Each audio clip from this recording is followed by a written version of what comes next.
I think that's important to just help people see that it's not just me. You know, a lot of people just think, oh, it's only me that struggles, and the elite athletes, they don't have all this. Well, that's not true. We all have lives, and we all have our stuff. So I think that in itself is a learning. It's a lesson that helps people bring their shoulders down and kind of say, okay, well, you know, we all deal with this stuff, and it's okay to drop a workout or whatever when I need to. That's not going to make me a worse athlete. It may make me a better athlete, you know. So these are things that I think are just at least as important as percent of heart rate max or lactate or whatever, is just kind of coming to grips with the reality of fitting it into your life, you know, and giving yourself a break. Let's go. Dr. Stephen Seiler, it's 2022, and it wouldn't be a new calendar year without inviting you back as an expert edition guest of the Physical Performance Show. So welcome back. Well, thanks. It's a pleasure to be back. It's always with our usual time zone differences and so forth. Of course. And Dr. Seiler, we featured you back on 2020 for a hugely popular live stream, Sustainable Training for Attainable Endurance Goals, which at the time was attended by people within the endurance sporting community worldwide, coaches, practitioners, athletes. And in 2022, you are back with a new live stream event, which we're very excited about.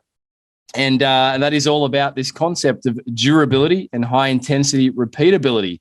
So with this, I guess, headline episode leading into the live stream, it'd be great to explore a few of those, a little bit more about that topic. Yeah, and I should say, it's not like we're throwing the baby out with the bathwater here. The basics of the training process that I talked about in the last live stream, they of course are still relevant, but we're constantly trying to, you know, get better and refine the process and look into it in more detail. And as I learn and our field learns, then we try to, you know, keep that discussion moving forward. So that's what we'll try to do in the live stream. And in that regard, I think the classic model of training is being challenged a bit or extended. Let's call it extended, because we're saying, hey, it's not just what you can measure with the VO2 max and the threshold and the efficiency lab tests that we've done for decades, that we see that athletes, there's something about duration, about their ability to just maintain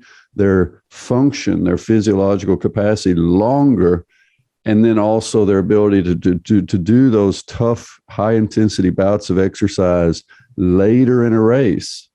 And that's a development that keeps happening perhaps over years, even after VO2 max has peaked out and threshold power has peaked out and so forth. So this is what we're trying to get to understand, and then also to try to help athletes think about, well, how do I train this? So is it fair to say, Dr. Seiler, the likes of Eliud Kipchoge, or Paula Radcliffe, who it's well reported, say for Paula's case, hit a higher VO2 max earlier in her career than the world record marathon at the time. But this concept of durability developed over years could be one of the factors that explains, for example, a Paula Radcliffe marathon PB after her VO2 max was on the decline. Yeah, I mean, I'm not sure how much it declined, but it certainly plateaued much earlier in her career than her peak performance. And of course, the case study that has been published by Andrew Jones kind of goes through that, of the different time sequences. And I wrote about this, actually, it's like 2 decades ago, that says there was basically these different time frames for VO2 max. That happens really early. We hit peak VO2 max quite early in the training career of an endurance athlete.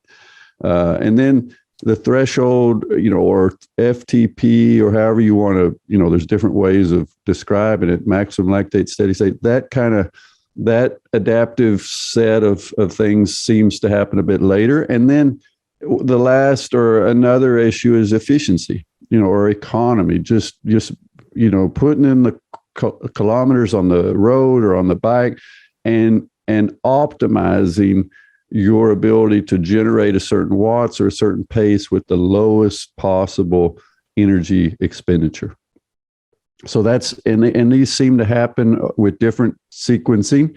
And then I guess of what we're starting to see in there, it's related to efficiency, but is that this issue of being able to extend to go longer without deteriorating.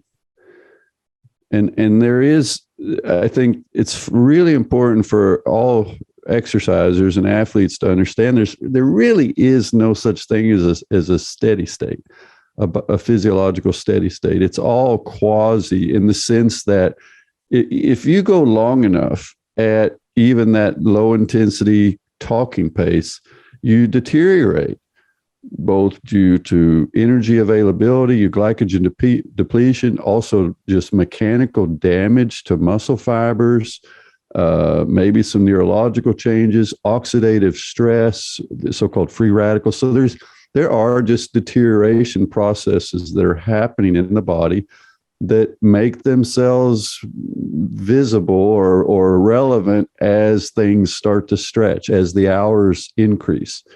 And what we seem to see is that those athletes that have done a lot of low intensity training, they get more durable.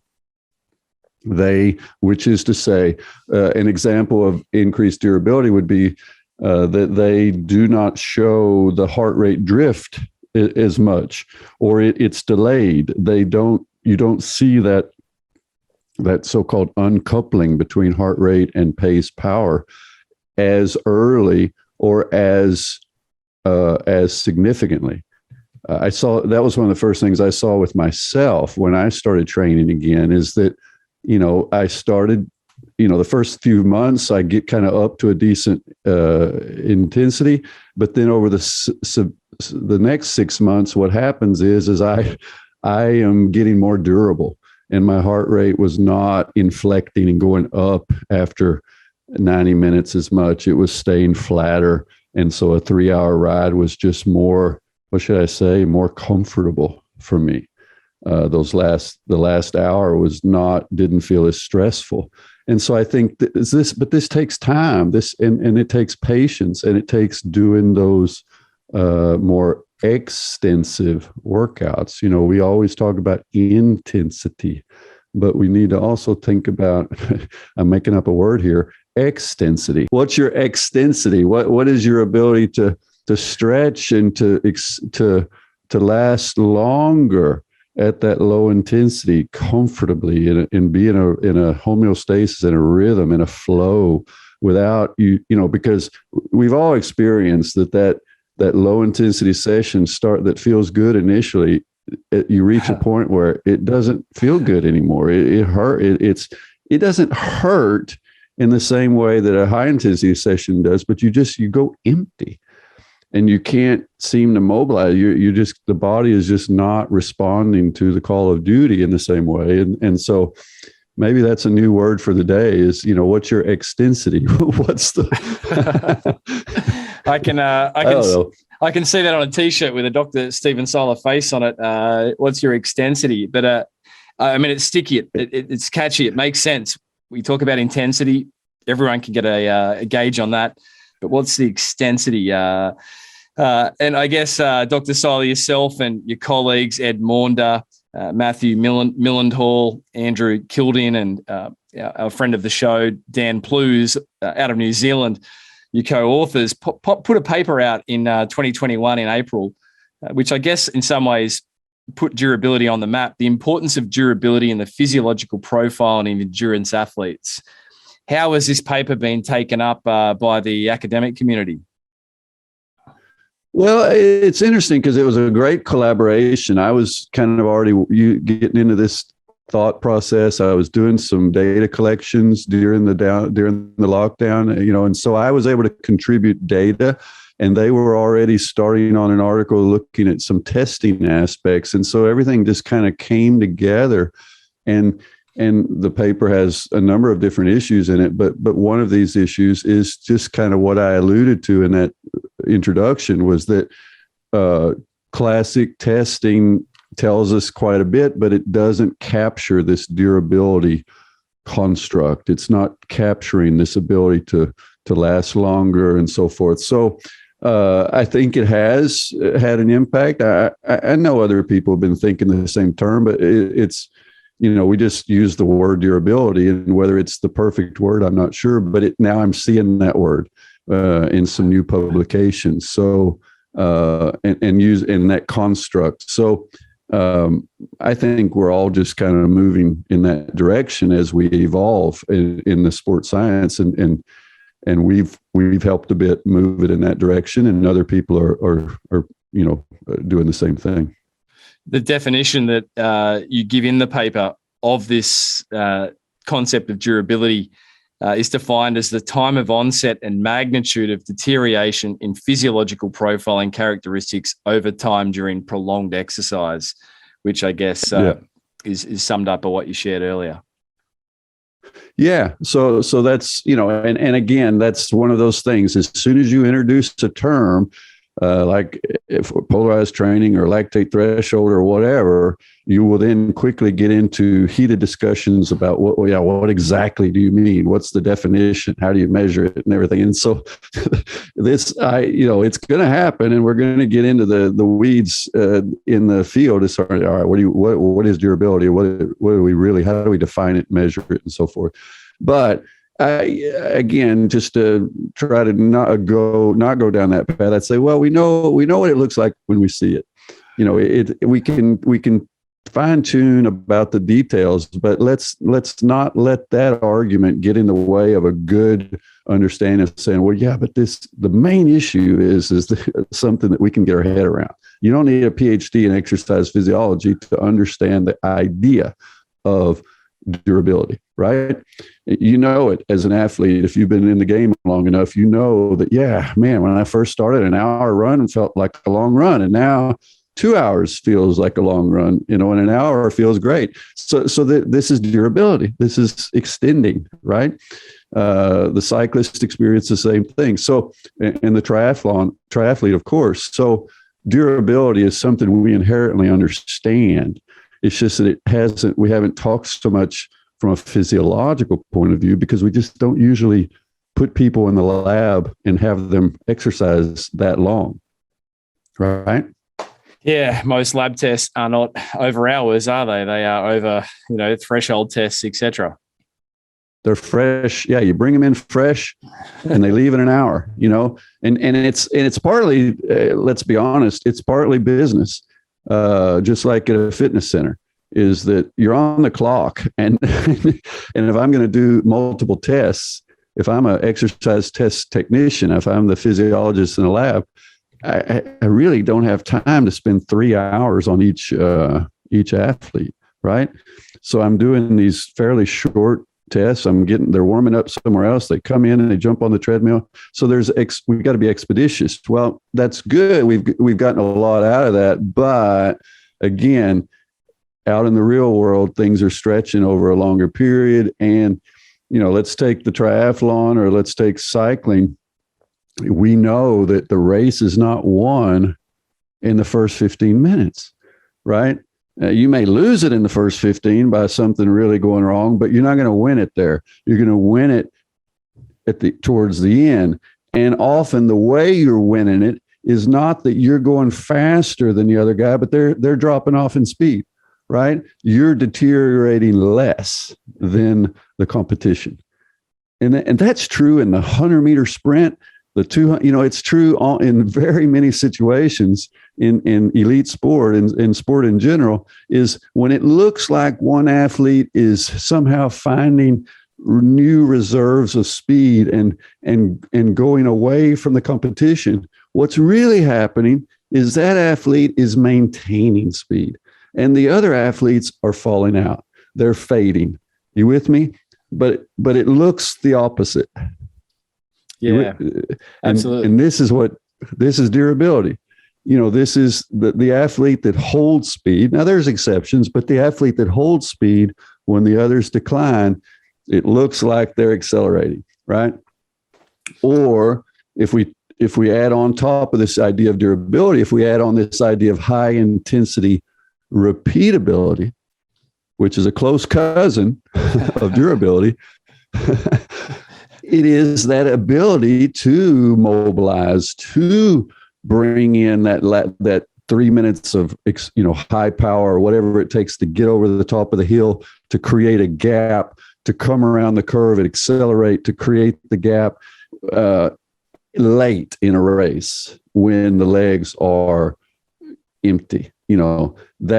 That's that repeatability coming to bear, that to mobilize. And we see this in the spring classics in cycling, and so forth, is the certain athletes. You just have this group of athletes that in the 6th hour of a race, they just have a much higher percentage of their true maximum ability still available.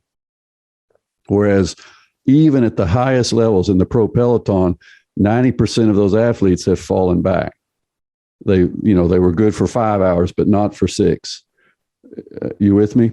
So there is, even at the highest levels of competition, there's a filtering process that's not associated with their VO2 max or their 20-minute power. It's something that's happening farther out, right?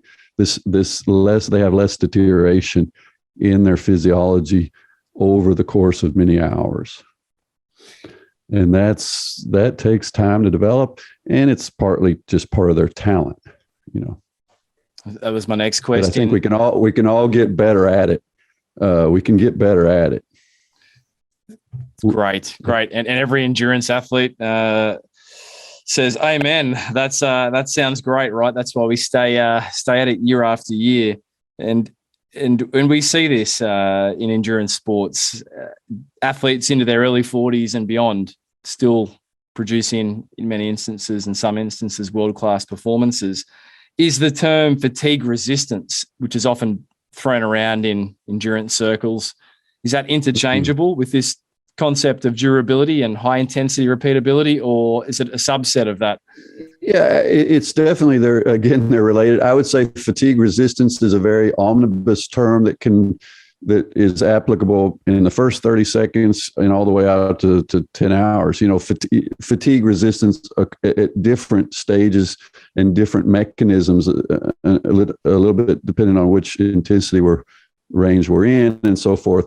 And whereas this durability, high intensity repeatability, we're just kind of zooming in on late stage, these things that are happening after hours, not minutes.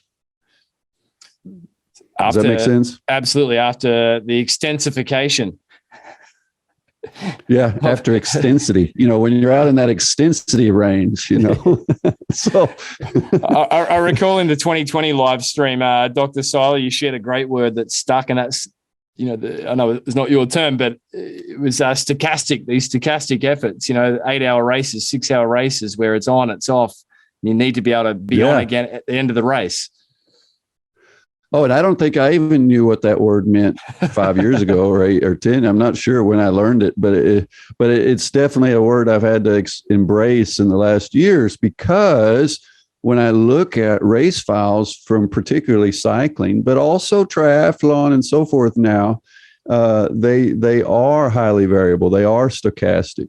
And triathlon's super popular, and we can even talk about that, is that because of television, because of the powers that be, the race courses have changed to become more TV friendly. And what's the result of that? Well, the race courses have more turns. They have more little sharp, spiky hills. They're compact. But when you create that kind of a course, whether it's in triathlon cycling part or in cross-country skiing or in cycling criteriums, you create a more stochastic power profile. You necessitate it. You can't win with an even power profile in that setting. Even power works great when you're on a flat terrain for 40K.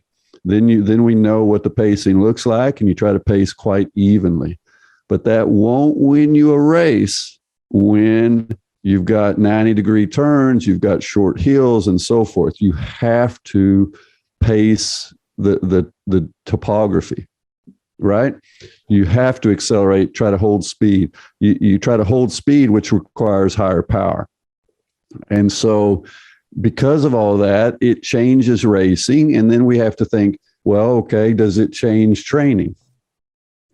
Does the triathlete, the cyclist, need some of that stimuli of this reverberation, or this, hitting these high powers? And when I say high powers, like I was just looking at the data from the Milan San Remo, which is the longest pro, the 1-day race. It's right at 300 kilometers, and it's, it's 6.5 hours plus for these guys, and they're really fast, and it's still 6.5 hours of racing.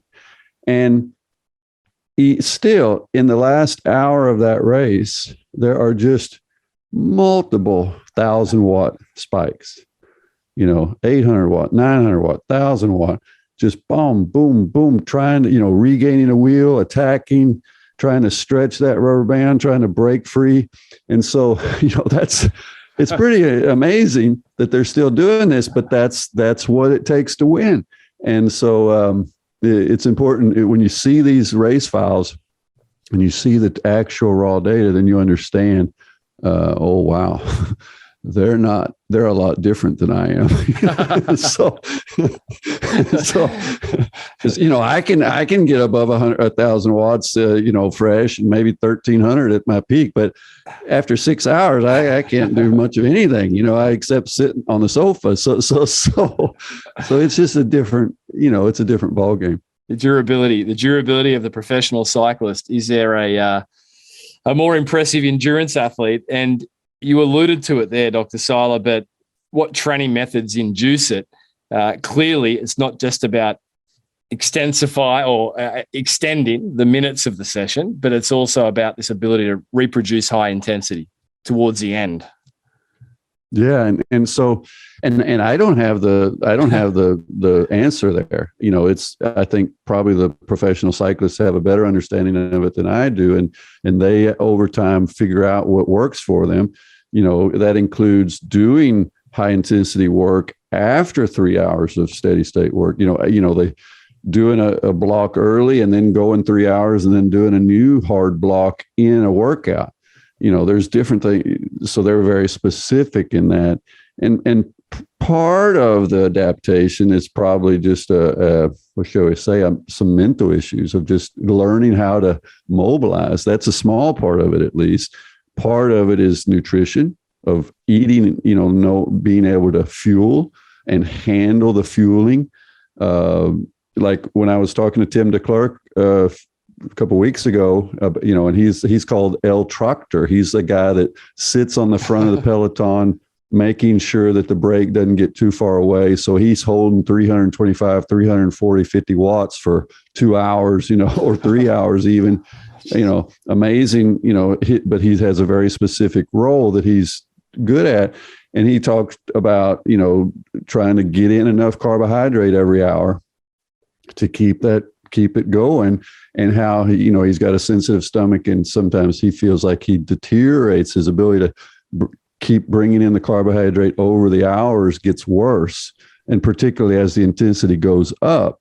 So this extensiveness, extending and high intensity repeatability it's both physiological adaptations in the muscle, it's brain learning things to do, and it's nutritional adaptation, stomach adaptations, and figuring out which fuel sources work best for you. So there's just, it's a set of adaptations and learning processes that have to happen to really get everything we can out of our body later in these races.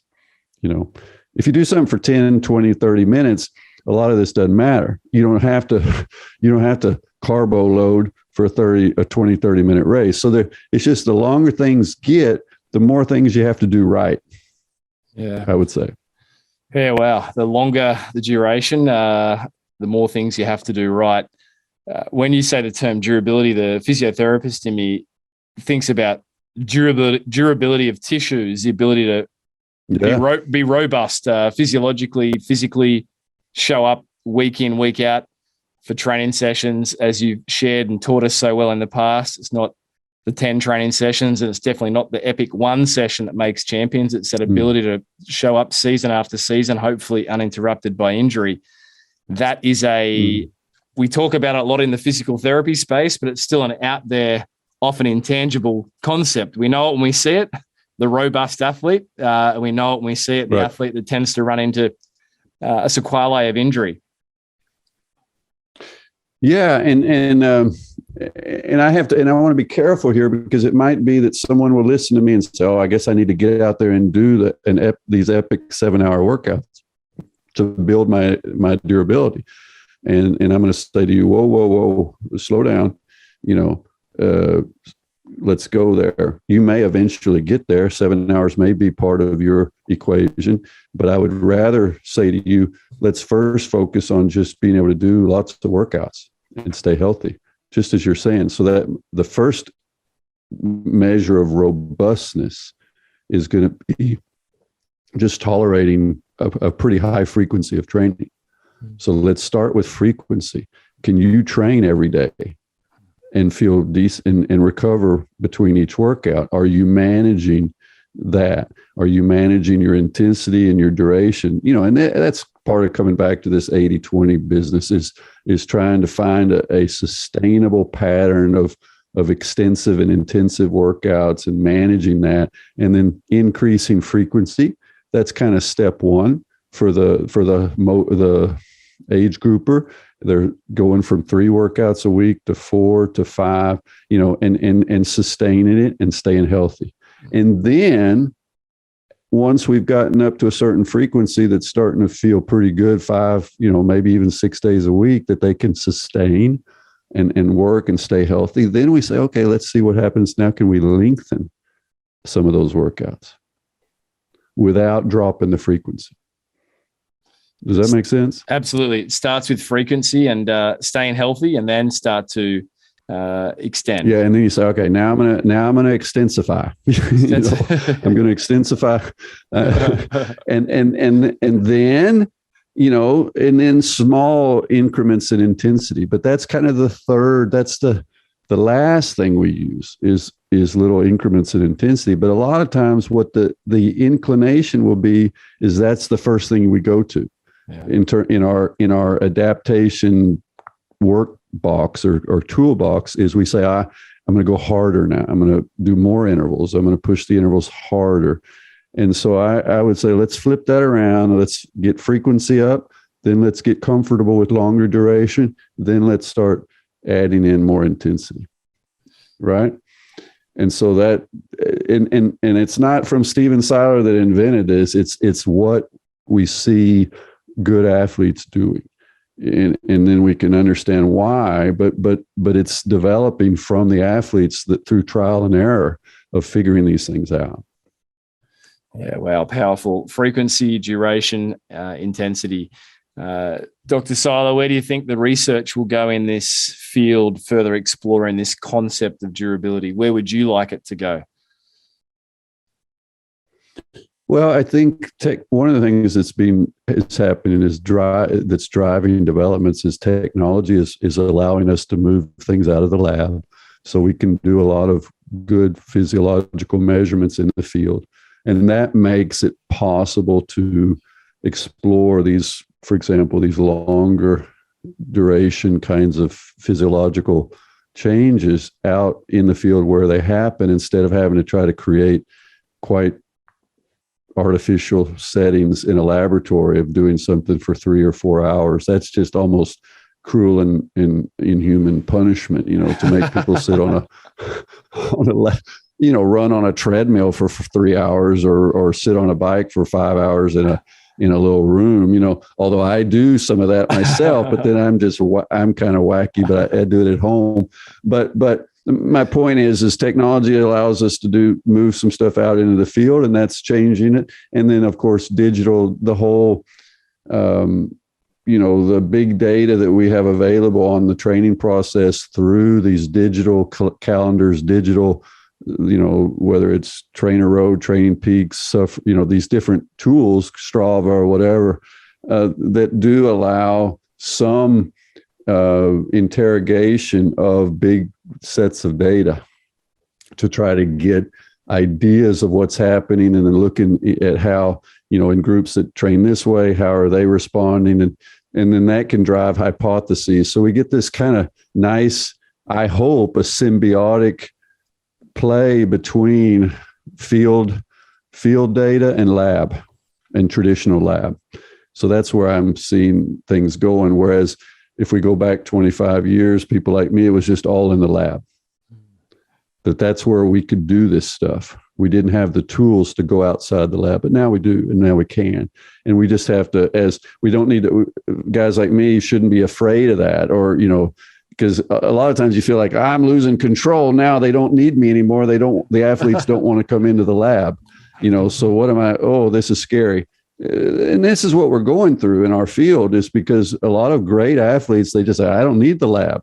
I don't need to know my VO2 max, to be a great runner or a great cyclist. And they're right. I mean, that's true. You don't have to know your VO2 max to run fast. But you do need some tools, some benchmarks, some calibration. And so we just have to find, respect each other in those regards. Certainly your Norwegian counterparts who we've featured here on the Physical Performance Show in the past, Dr. Seiler, the likes of Olav Alexander Boo, working with obviously Christian Blumenfeld, Olympic triathlon champion, Gustav Eden, and the like. Yeah. They've certainly, I guess, opened many, in this case, triathlete-loving fans to the idea of in-field testing, whether it's the VO2 Master at the top of Sierra Nevada or wherever they're pulling data out of. So I guess that's an example of what you were just sharing, is that hopefully symbiosis between field testing and in the lab, that they both have their place. Yeah, and I'm getting ready to have a talk with this Swedish speed skater this afternoon, Niels van der Poel, 2 world records and 2 gold medals, but he trained very differently. And one of the things he said is, look, I'd never had my VO2 max tested. I didn't go into labs because it disturbs my training rhythm. I have all these travel days I have to do. It breaks, and so that's one of the issues. Is it's better to do standardized workouts for a lot of athletes, where they can, if they repeatedly do the same workout under the same conditions, they get a very good indication of where their fitness is, how their heart rate is responding, and things like that. And they can do that out in the field, and they don't lose training time. They don't, they don't get the extra stress from travel days and all this stuff. So that's, athletes are being economical with their stress resources. Does that make sense? Yeah, absolutely. They're they're managing their body. And man, like Van der Poel said this, and every athlete I know will say it. They say, look, travel days are not rest days. Travel days are stressful. And so you shouldn't think that when you're traveling and you're not training, that's a rest day. No, it's stress, and so again, these are the learnings of people who do this for a living during the season, with all these travel, having to get from World Cup to World Cup and so forth. So they are trying to manage that stress, just like the busy, physical therapist or academic. It's a bit different set of stressors, but it's the same issue. Is what can I cut out so that I, save some of my stress energy for where I need it most. And you shared around that in 2020's live stream, that concept of net stressors on the body and the need to manage those and your resources. Yeah, it all goes into one bucket, roughly. Our human physiology is from an evolutionary standpoint is not sophisticated and doesn't distinguish the stress of having bills to pay from the stress of a tiger chasing us, from the stress of doing an interval session. So it all adds up. And whether you're a student athlete or a professional that's trying to do an age group athlete on the side, you're managing. Let's face it, we moved this interval time because you were managing trying to get 3 kids to bed. if we're a big reveal for the audience, guys, we're trying to deal with this stuff too. And so Brad, we moved back this interview. So because Brad's saying, I got 3 kids, and a newborn, one's a newborn. And so, he's stressed. And so he's hiding it. He's hiding it well, but he's got stress too. And so if he's probably, I don't know if he's going to get to work out today. It's probably too late now. But point is that's going to impact, that impacts Brad. It impacts all of us. And so even the world record holders, even the gold medalists, they still have to play that game. They still have to deal with reality. Mama got sick, or my girlfriend's, broke up with me, or whatever, and it adds up. And so it's part of life.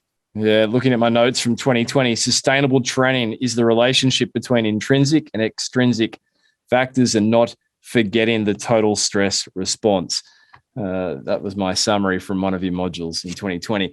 Talking about modules, Dr. Seiler, as we head rapidly to the upcoming live stream, durability and high intensity repeatability in endurance training taking place at the time of this release in a week and a half from this going live, Saturday, the 2nd of April, morning time in Norway, afternoon time here in Australia. There are 4 learning modules. 1, understanding the big training picture for long-term development. Any teasers you want to throw out about that module?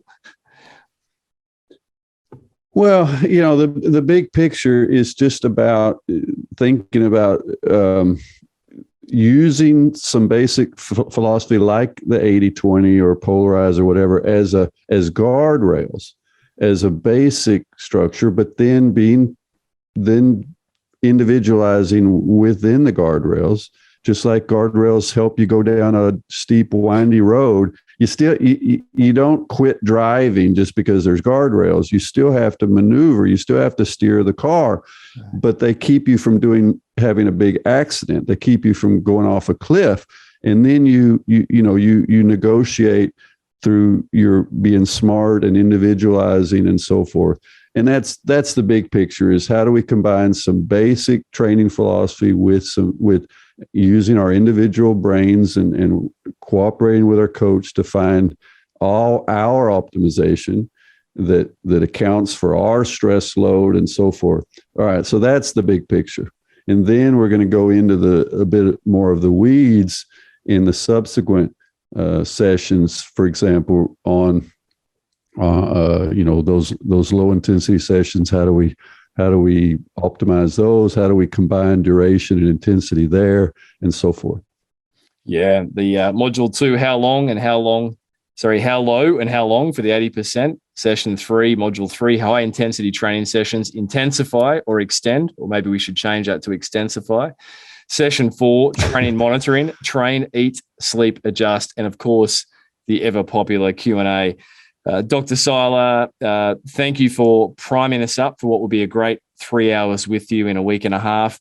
If you're yet to register, don't miss it. If you can't make the live stream time, we have a post-event recording for all registrants.